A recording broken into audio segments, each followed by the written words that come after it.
Oke, so yo, halo guys, video ini aku bakal share lagi dari novel Black Showman dan Pembunuhan di Kota Tak Bernama. Hari ini resmi aku tamat novel ini. No, jadi aku baca dari bab 28, 29 dan epilog. Ternyata ada epilog guys di akhir, jadi ya 3 bab jatuhnya lah ya. Nah, di sini tentu di bab 28 dijelasin lah backstory kenapa pembunuhnya ngelakuin itu. Terus juga dijelasin caranya gimana dan motifnya gitu, dan motifnya ini sebetulnya seperti yang aku tebak sebelumnya gitu.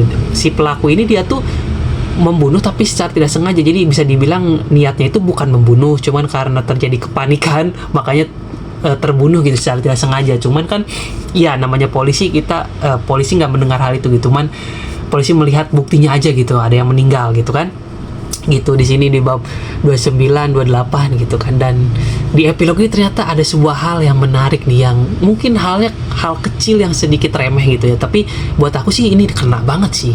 Jadi gini, kan biasanya kalau novel yang bertipe misteri, thriller novel pasti kan secara nggak langsung kita disuruh untuk menebak siapa pelakunya, dan ketika pelakunya tertebak biasanya kayak ya udah kayak dijelasin sebab akibat, kita tuh dibuat paham kenapa pelaku melakukan ini, dan kita dibuat mengerti kenapa korban jadinya meninggal gitu. Bisa gitu aja. Tapi di epilog ini kayak gimana ya? Ini tuh menyentuh gitu, maksudnya.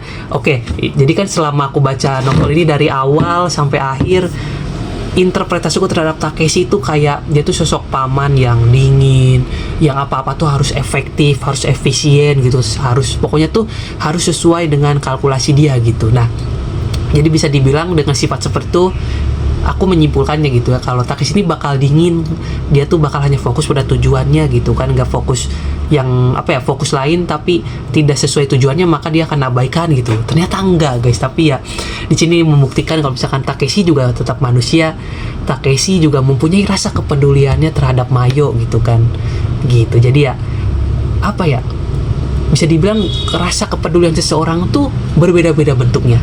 Ada yang terlihat seperti dingin padahal dia peduli, ada yang terlihat benar-benar peduli makanya peduli gitu, ada mungkin yang terlihat peduli tapi tidak peduli, ada aja gitu. Jadi ya kepedulian tuh banyak bentuknya guys. Jadi dan ya itu sih sedikit beda ya, karena biasanya kalau aku baca tipe novel seperti ini pasti ya udah pelaku ketebak, ya udah kita memahami, kita mengerti, ya udah. Tapi di sini kita dapat sedikit pelajaran hidup gitu mengenai interaksi antara paman dan Mayo gitu, sepupunya. Jadi kayak sebuah hubungan kecil penting sih ini. Aku dapat poinnya. Jadi ya selama sesama pasangan harus bertukar, harus terbuka lah semuanya gitu. So this is Ray, standing out, just follow your intrusive thoughts. Bye bye.